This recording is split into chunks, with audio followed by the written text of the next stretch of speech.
Hello, everybody. Welcome to another Sunday Funday, and as you can see, and as we've been dreading for a while, we are here to talk about It Chapter 2.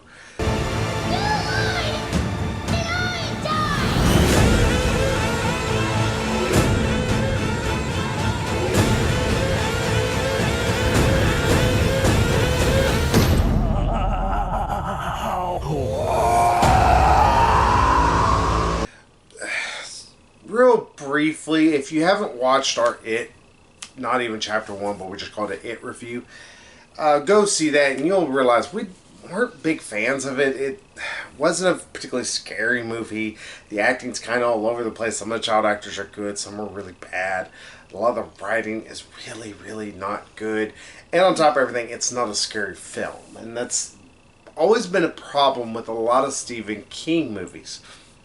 Number of scenes are unintentionally hilarious. Yeah, and that happened a lot in the first one.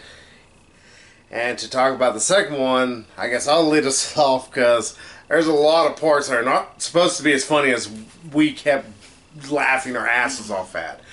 Like, if you've seen the trailers, there's the part where Beverly has this one old lady charging at her while she's naked. It's supposed to be horrific, and it's just funny. There's nothing scary about it. It's silly as hell. Yeah, it plays out a little bit differently in the movie than it does in the trailer. Mm-hmm. And it's just like this big, like, big, like, gangly old lady, big, gangly old lady tits. It's like, did the CGI do this? Like, it's like just unintentionally hilarious. Like, I don't remember if the rest of the audience was laughing their asses off, but I know we were. Yeah, we were laughing hard. In fact, that's probably one of the worst things about this movie. We weren't really jumping at any parts because let's just put it this way. This is a predictable movie. In ways that you do like, and where it's not predictable is ways that you will fucking hate. And when I say hate, I mean just one of those like venomous, like anger-fueled moments.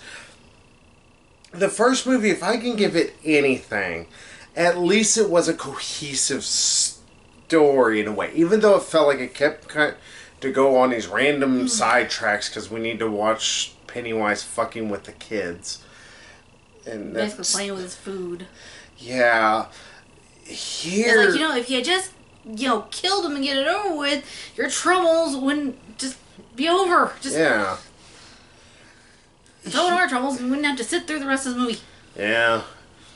This movie has a bigger issue in the fact that we have to watch it messing with the kids again. Different scenes, but it's like, okay, I didn't care about it since obviously we know that these don't have much in the way of terror because we know the kids are going to be fine because this starts out just like as the miniseries does. It starts off with Mike, well, sort of differently. Mike contacts everybody to let them know, hey, y'all need to come back to Derry. Now, I need to talk real quickly about this opening scene. It's about this no-name gay guy who him and his lover get the shit beat out of him by incessantly homophobic people. Alright, not saying that kids and adults. Yeah. Not saying that doesn't happen. That does happen, unfortunately. And that shouldn't happen in this day and age. Seriously, everybody. Let's just be happy people are in love. Mm-hmm. Who gives two flying shits? Celebrate love. Yeah. And I was just going to put it, these two guys are fucking chumps. Like, they get the piss beat out of them over nothing. And these other guys who are beating them, it's like, okay, I get assault, but they instantly go to try and murder another guy. That's a logical leap that a lot of human beings, even homophobic psychopaths, I'm pretty sure, aren't able to easily make. So fuck. Yeah, just because he's like smart off to them. Yeah, and they decide to beat him with an inch of his life, they throw him into a raging river, and it's like... And then Pennywise, picks him up out of there, and while the boyfriend is watching, just... Yeah, in the more unintentionally hilarious horror. It takes a big bite out of his chest. Like, let me see your nipple. Hum.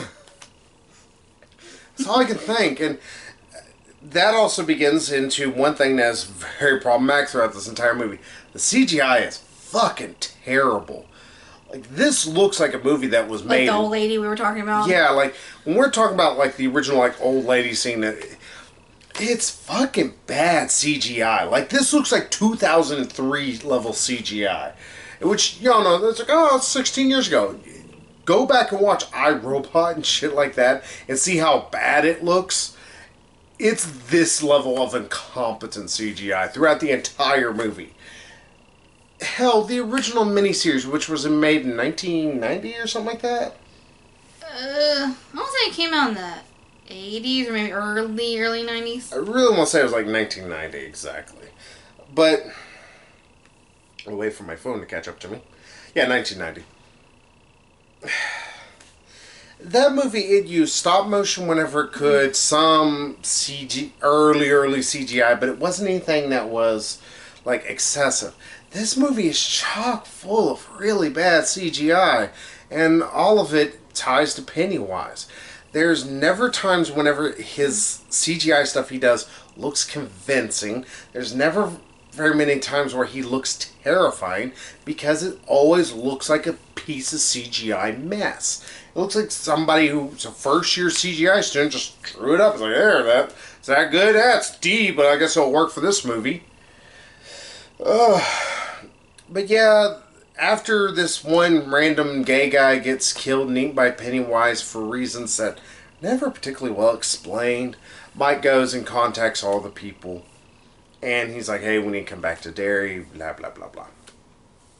Now, this takes nearly 30 minutes. Mm-hmm. To get everyone back to town and... kill off Stanley. Yeah, and basically just, like, kind of explains, like, okay, here is something that you all apparently have forgotten, but I haven't because I still live here. You know, we need to stop this evil. Yeah, and supposedly if you leave Derry, you forget. Yeah, you start to forget some of the trauma. Well, not just trauma. They seem to forget, like, where they even were raised. Like, it seems like Beverly completely forgot about her abusive father. And we get to see more of that because it just makes more for, like, what the fuck?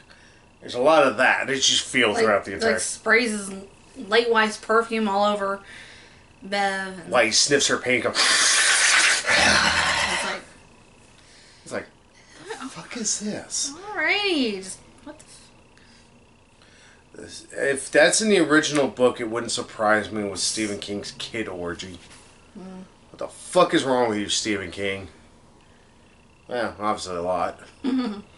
But, yeah, we have to see all the characters try and get back together to head back to Derry.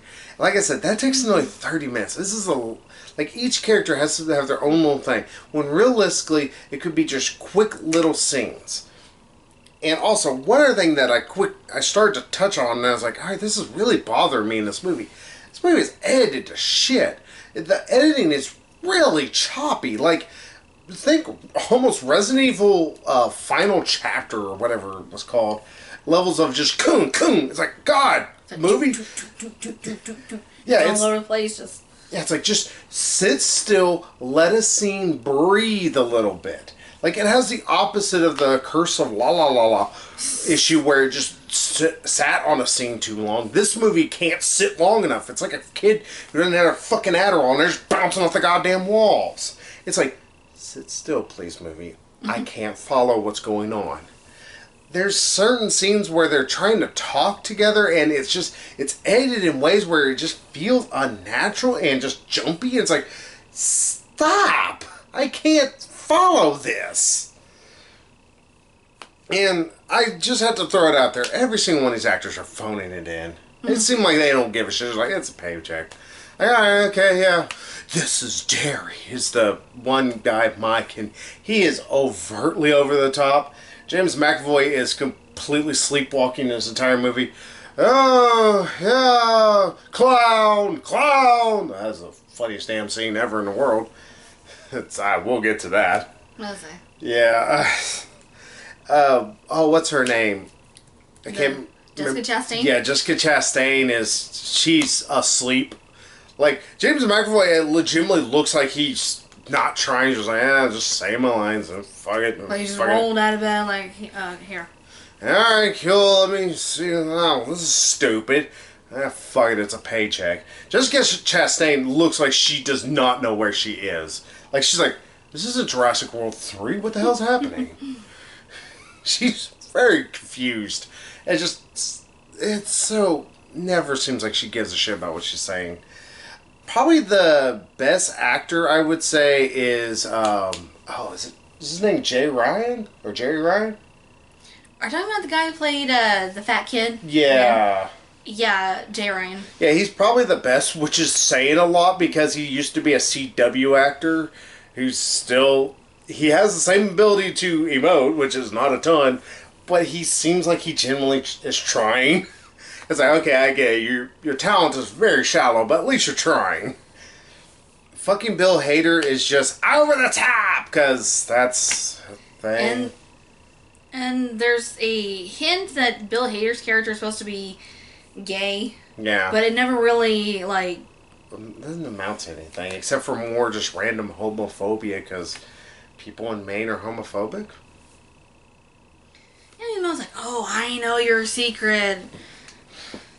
And it's like, who cares? So he's gay. Who gives two flying shits? I don't know what the hell the writers were going for here. I know they're trying to say, well, there's still stigma. Yes, amongst really, really super ultra conservative people who have stick so far up their asses that they enjoy it and they actually fuck other dudes. That's the only people that this is going to slightly surprising with. Everybody else is like, it's not a secret that he's gay. Who gives a shit that he's gay? Let him like dicks and butts. Well, butts of dudes. And let that be it. It's not a problem. It's not an issue anybody should have. I was like, he never at any point goes, okay, guys, I need to get this out there. I'm gay. Like, he never once, like, comes out to his friends, and it's like, it's never really, I mean, and Pennywise, just in that one scene, like, oh, I know your secret. He doesn't taunt him anymore about the secret. Throughout the rest of the movie, he's like, okay, this little plot line just goes nowhere. Yeah, it's a pointless thing that's brought up, and it doesn't have a bearing upon the story. Yeah, it's just a very loose, like, plot thread. They just kind of like, okay, just weave that in there. Yeah. Nobody will notice. And we also have to touch upon the fact that the bully from the beginning that we Bowers. the one Bower bully. He's back, and somehow he's also an immortal almost. Like, at one point he attacks, what's his name, Eddie? Yeah, Eddie. Yeah, he attacks him.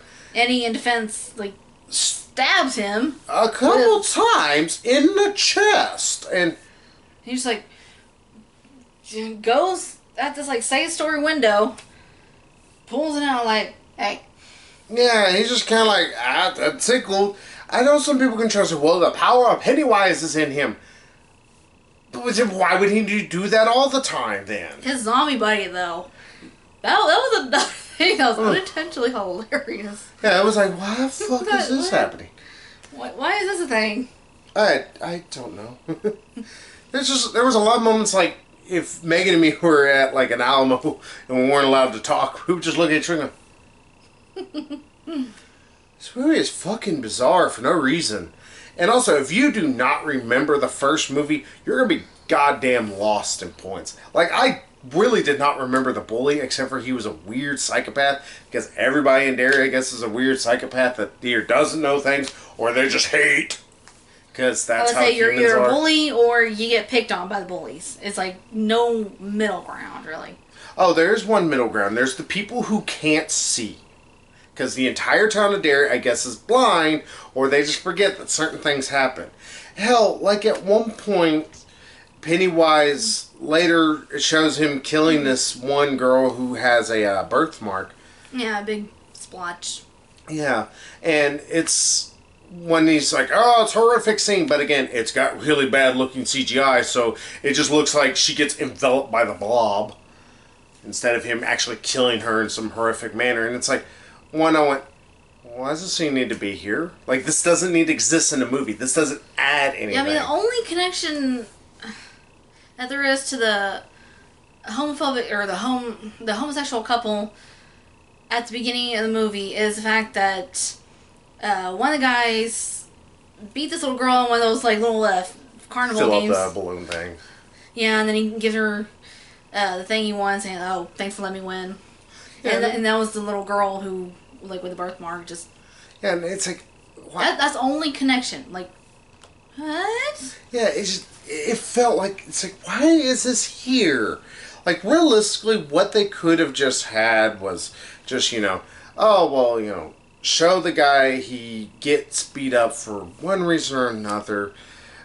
Even though I think the reason just because he's gay, that's stupid.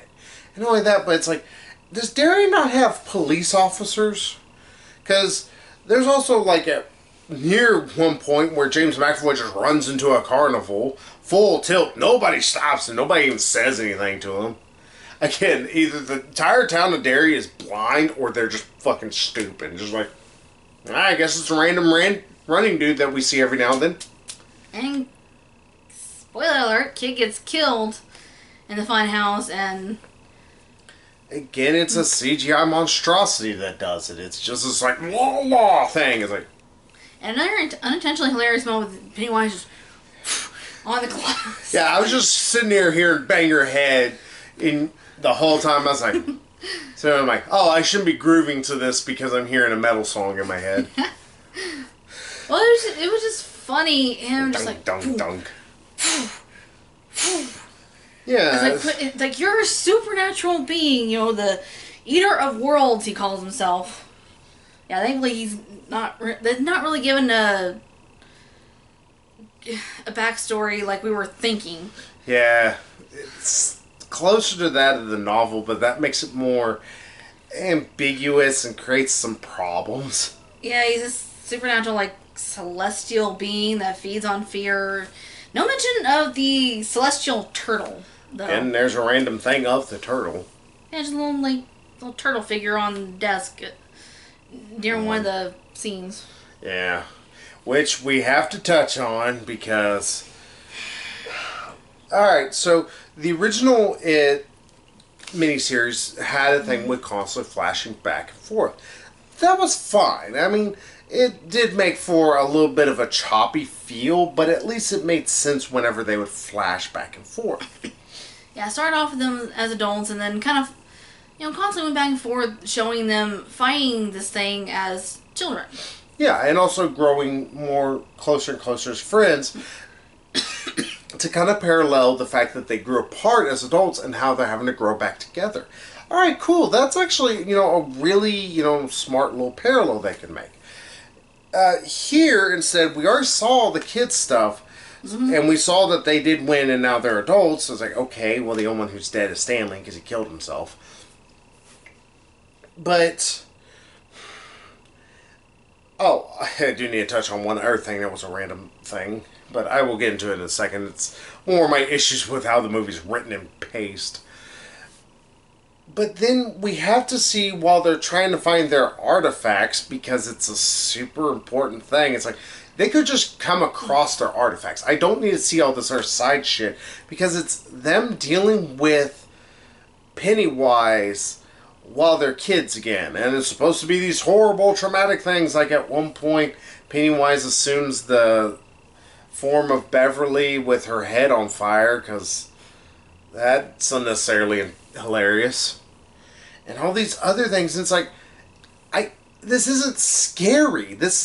We know they're going to be fine. There's no issues here. I'm not scared of the fact that, Pennywise is fucking with them as kids again. It's like, we already went through this. Exactly. Yeah, it's like seeing some of the same shit plus some new scenes. It's like, like, no, that's not how that happened. Just no. And I mean, it's like the whole movie. The reason why it's like 3 freaking hours long is we have to have all these flashbacks to them as kids, partially reminding us of stuff that happened in the first movie. Like, oh, remember we had a fight at one point. We all just kind of splintered off into. Yeah, there's a lot of flashbacks to bullshit, and I'm like, I don't care, guys. Why do we have to sit and watch the first one if y'all are just gonna recap the first one? Yeah, they could have just mushed these movies together and make a 3.5 hour long movie. Sure, not a lot of people are going to want to watch it, but they're definitely not going to want to watch nearly 5 hours of pointlessness, especially when the last 3 hours are really, really stretched. Like, all the flashbacks with the kids, because of how they have set this movie up, they feel out of place. They feel really, really funky. They don't flow narratively. And all the shit beforehand with Pennywise fucking with them again, as adults, some he does, some he doesn't. I don't know why. It feels like they realize, oh shit, this is kind of dull and we don't have much of anything going on. Let's insert these random horror scenes. Horror with hard quotation marks on it. Yeah. And it's like, I don't care, guys. I just don't. I know, I appreciate the minimal amount of effort you're doing in here, but this is not scaring me. This is not making me give a shit more about this film than the fact that you're wasting more time. Like, they could probably cut out an hour at least if they cut out all the flashbacks. Mm-hmm. I mean, 1 or 2 of the flashbacks, I can understand them needing. Like, the whole, as they're trying to remember some of their past together, and it's like, oh no, wait, now I remember. It's like, we got into a fight. And it shows, James McAvoy's character, Bill, as a kid, punching out, was it Eddie? Richie, I think. I think it was Eddie. Did he have glasses on? No. Oh, not but Eddie, who knows? I still don't care. Yeah, punching Eddie's like, okay, that's... As they're kind of, remembering, it's like, oh, yeah. Some of I can kind of understand, but some of this other stuff with them, this was my first encounter, or this was my second encounter with Pennywise. It's it's totally unnecessary. It's we already saw this shit in the first one. Yeah. And not only that, but again, it points to the fact that Pennywise is kind of not an interesting monster. He just toys with them. It's at least whenever, if I can give a shitty movie some kind of credit, at least with I Know What You Did Last Summer, and that movie sucks ass, at least when the guy's kind of toying with them, he does kill them then. It's always overtly long, and it's kind of stupid. It requires people to have tunnel vision, but, it happens at least. Here, since we show that Pennywise fucks with each one of his kids at least twice before the first time the kids fought him, that makes Pennywise seem kind of like a bitch. And kind of seems like he makes him really, really stupid. Like he doesn't know how to kill a kid, even though he kills all his other kids. What is happening in this movie? I would say them and their fear is what he sustains himself on. So it's dude, why are you playing with your food? Just kill them. Yeah, because eventually you're going to either keep scaring them to the point where you're going to have the curse of la la la la issue where, you're just going to ruin any tension that's going to happen because they're just going to begin to not be afraid. Because I don't care if people want to say, well, it has magical superpowers that are never explained and you have to read the book. I'm going to say it, I hate to quote Sim in a sense, if it happens in a book, it doesn't fucking matter if you don't put it in your fucking movie.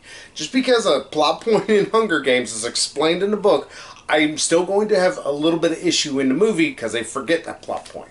It's more minor shit. I actually really like Hunger Games movies. Even though the second part of Mockingjay is kind of long. Points yeah, if you have to read a book or an entire book series just to understand one movie, yeah.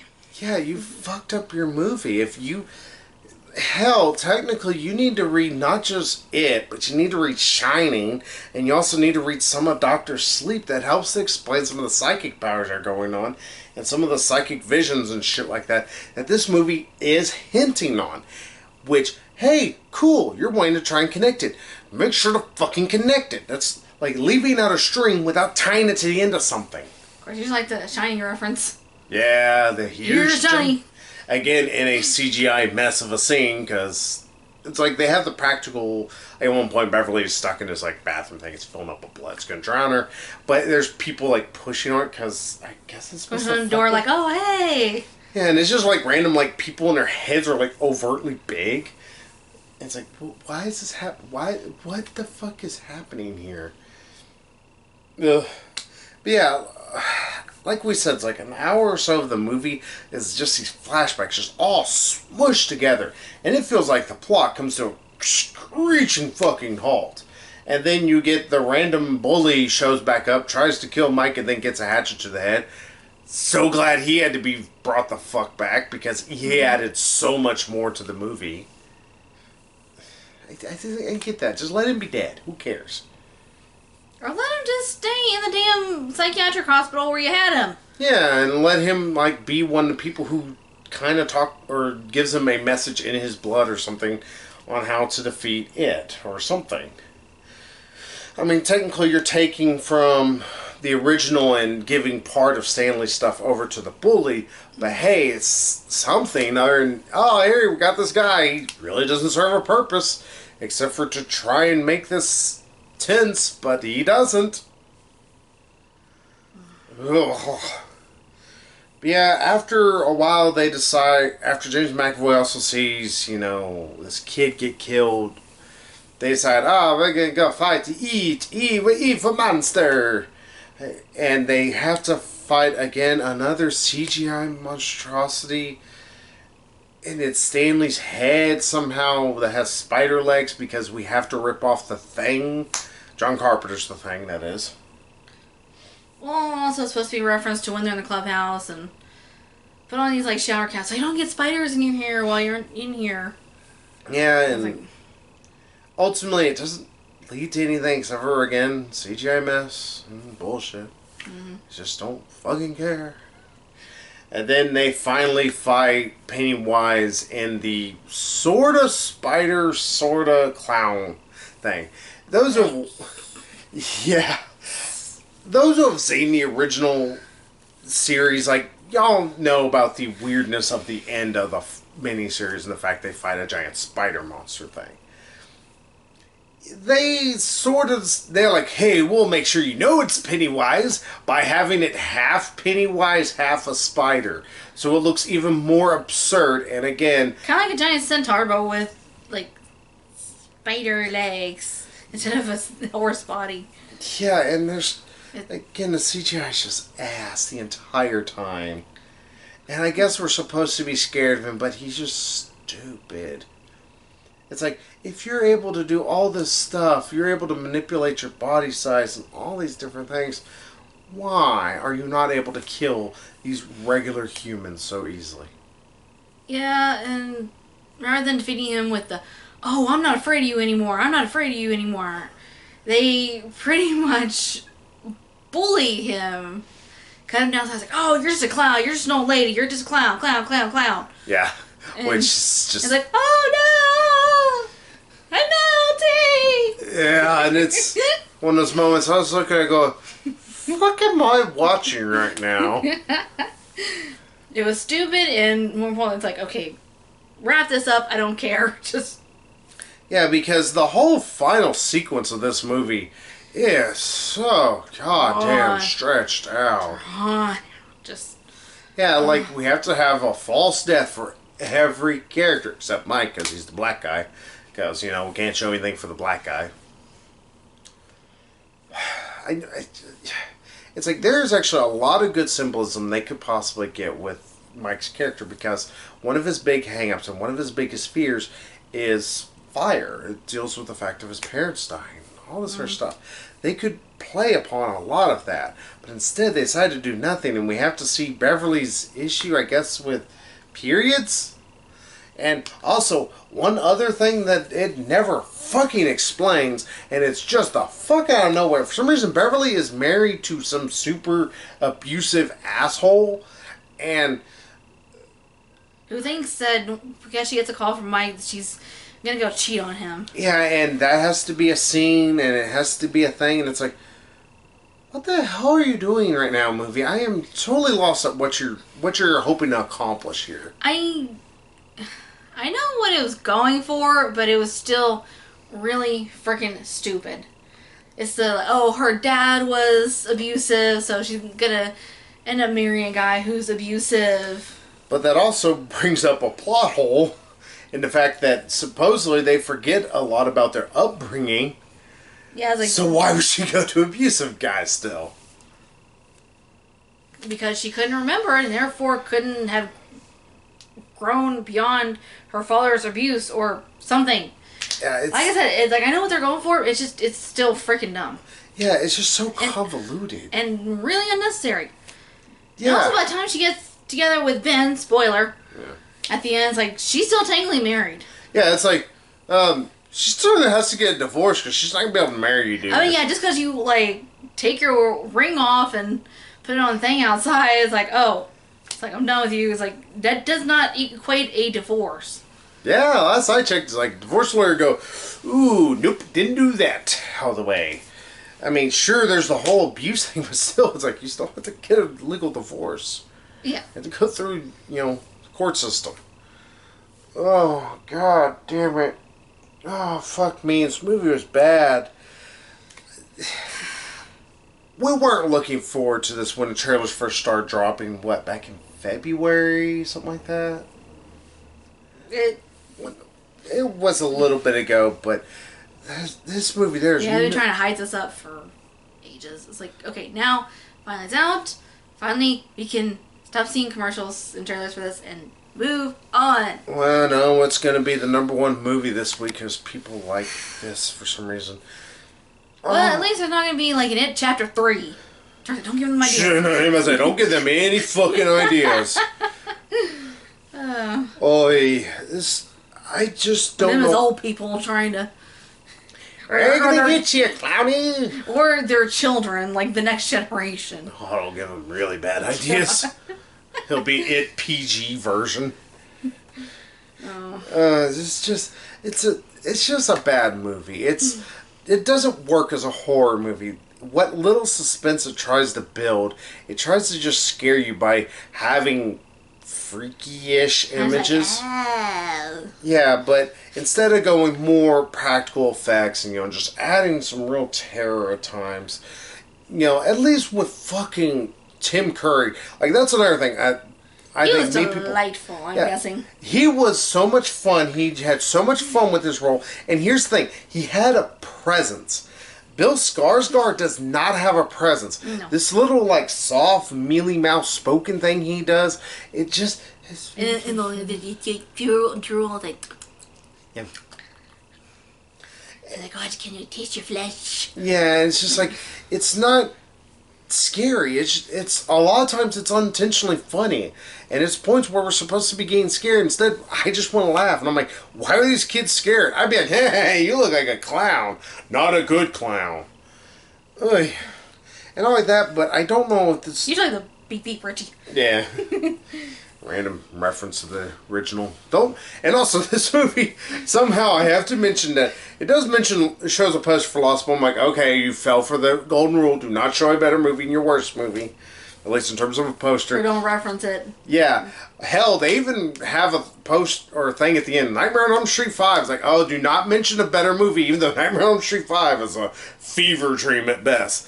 At least it makes more sense in this. And that's saying something, because Nightmare on Elm Street 5 makes a whole lot of not sense. Can't be any worse from what you told me about the second one? Oh, Nightmare on Elm Street 2, yeah, Freddy's Revenge. Yeah. Power of Love. That's how you defeat Freddy. Oh, no. Nightmare on Elm Street 5, the lady from the fourth one, I can't remember her name. Alice. Yeah, that's her name. Sorry. I just remember because a very famous line, "Welcome to Wonderland, Alice." God damn it. Robert Englund, you're just awesome. But... Even when he's terrible, he's hammy. Yeah. Just enjoyable. But in Alice is pregnant with a baby, and mind you, she's like 6 months or so along, and Freddy is trying to be reborn through the baby. Now, okay, that could be a creepy, almost like really weird thing, except for she is able to interact with her baby because of his dreams. Because she is the Dream Master, because that's actually explained in the original, in the fourth movie. The fourth movie also was a bit of a fever dream in of itself. But instead of it being like her kid, like let's just say him grown up or something, he's like a 8-year-old, and he is able to interact with her, and he knows that she's his mother, and is able to know who is Freddy, and able to use Freddy's powers that Freddy's been imbuing him with to fight Freddy. It's weird, but it's awesomely terrible. It's fucking bizarre. Did the makers of the Nightmare on Elm Street, like after the first one, just like drop acid? They had to with the third one. The third one, I will admit, is probably the best movie. You've seen Dream Warriors.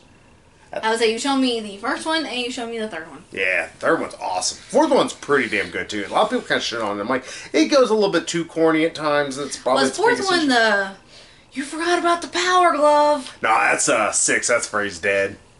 Freddy's Dead is just complete cornball. Because it also has one of my favorite lines. What's the map say? Map says we're fucked. Map literally says they're fucked. It's like, alright, damn it, that's funny. I can't help but laugh at that. Oh. But yeah. God. Oh, motherfucker. I just don't get why. I understand that, like I said, it's like they probably were meaning this to just simply be one movie. But then they overextend a little bit on the first It, and then they're like, well, let's add all this other crap to make Chapter 2 long enough. But what they've added really, really doesn't add anything to the movie. Instead, it just adds time, and that's it. There's no need to pad the run times. Like, just have them kind of, like, maybe explore their past. Like, okay, now we're starting to remember. Now we got the tokens that we need for this Native American ritual to banish him, which does not end up working because... Stuff? Well, apparently, in the original ritual, you're supposed to, like, sacrifice yourself, body and soul, in order to contain this thing. Yeah, but instead they're able to kill him through means that don't make sense. Literally just, like Megan explained earlier, it's bullying him. It's like you're a clown, and you have a heart that's full of fear. Pull out the heart. They just squeeze like a sponge. Yeah, they all put their hands on it and squeeze like, oh, togetherness. Power of friendship. I expect to have my tea from Captain Planet come to heart. It would not have been any less corny or stupid in how this ended. And that's just the ultimately bad thing about this movie. Like, this is a very badly written movie. It's a poorly directed movie.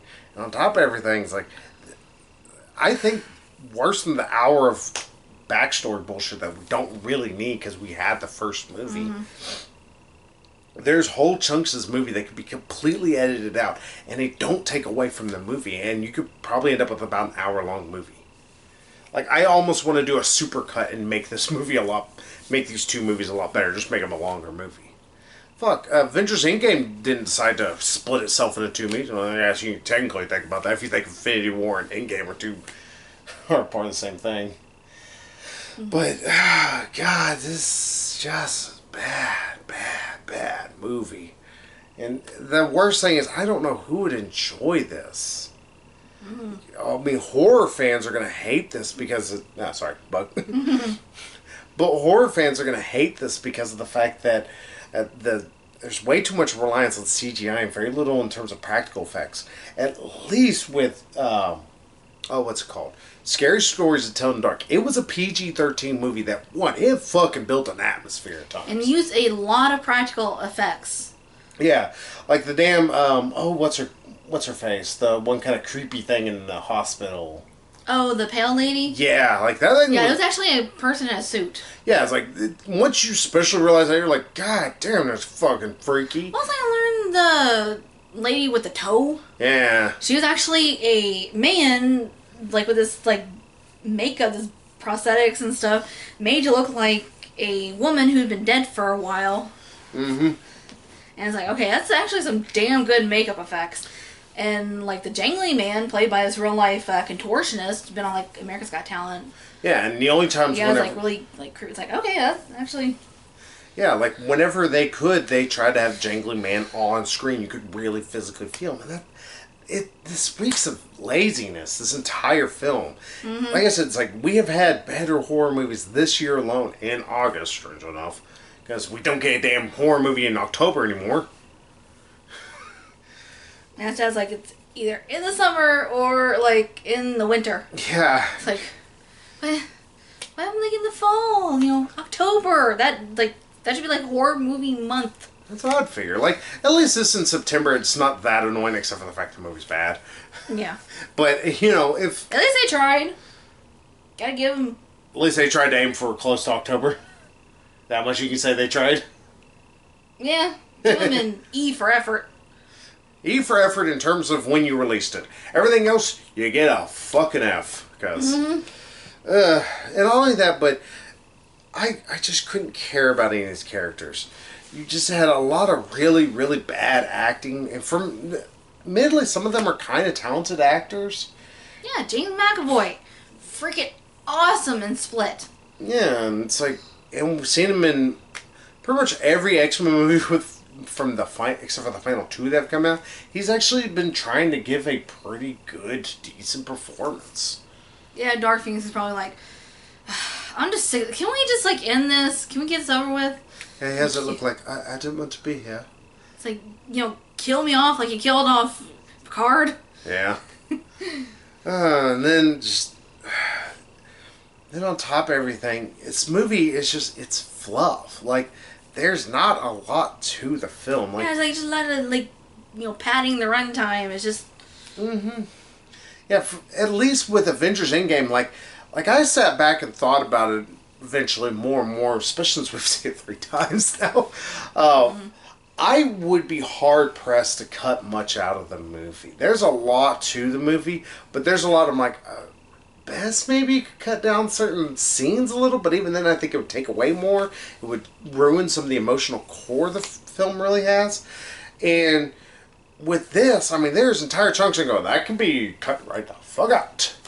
Mm-hmm. Hell, take one of the sloppiest editors in terms of directors this entire, I guess you could say, our generation has seen, Quentin Tarantino, and he gave us a much more concise and tightly edited film than Once Upon a Time. Yeah, and to be fair, we even still admit there's some stuff you can cut out of Once Upon a Time. Not as bad as with Pulp Fiction, where it's like, that same could be out. I don't know why it's here, Quentin. It's like, whole Uma Thurman. All that scene. It's like... The only thing I could say it gave us is the confused John Travolta. Best gif ever. I've used it many times at work where people explain things and I'm like, that doesn't make any sense. I'm just...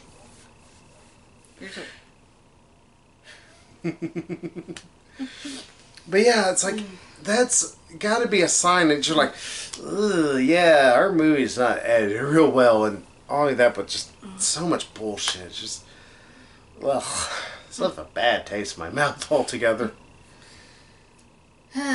But I can say one positive. It's done. Yes. So we're done with wait, freaking hearing about it. Mm-hmm.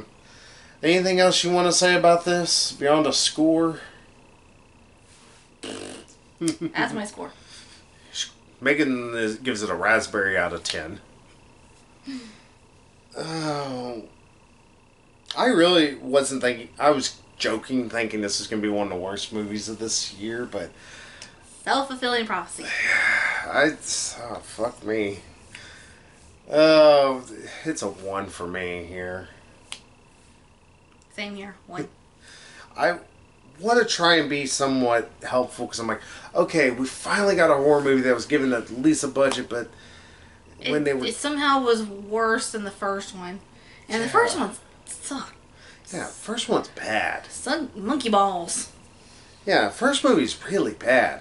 This movie is terrible. Like, it's somehow, it's like, ha! At least- That was a low bar! Ha! Look at me crash into it. Yeah, at least the first one tried with the horror and some of the jump scares. It failed a lot of times, but it did at least. How is that scary at least bit? It's unintentionally hilarious. Yeah, something comes screaming up to me going, I don't care if it's supposed to have some magical human powers or something that's going to make me scared of it more. It's like, it's going to make me laugh.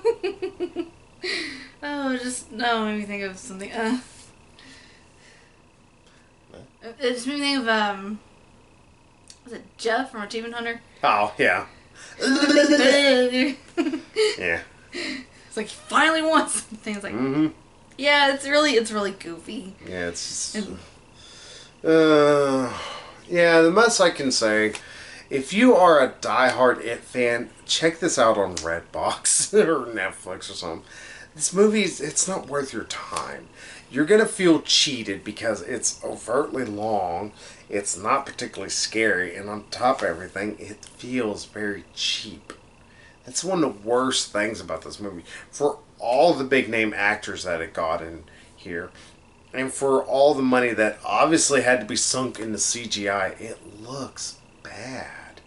Nothing ever looks like they spent more than a couple dollars on it, except for the actors and some of the sets. And even then, the sets don't look particularly particularly good because of all the poor lighting. Nah. That's the hardest I can give this movie. Nah.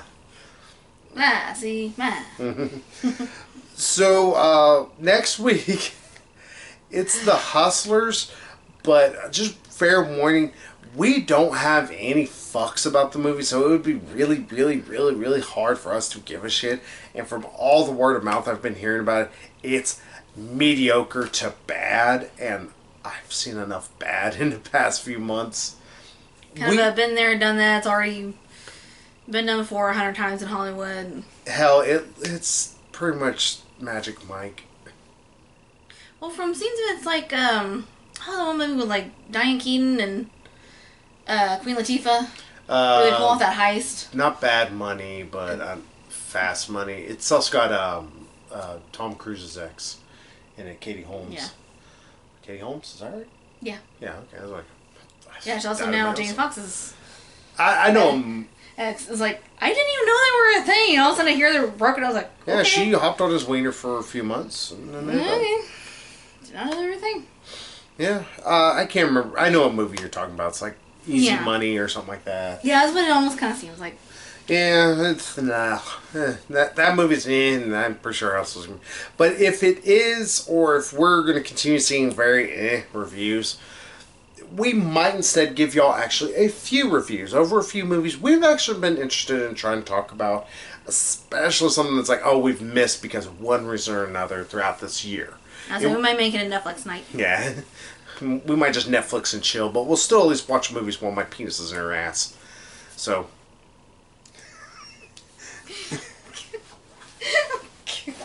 I think I broke her. Oh, God. But yeah. So we'll see y'all next week with either Hustlers or maybe reboots of very, very infamous series for us.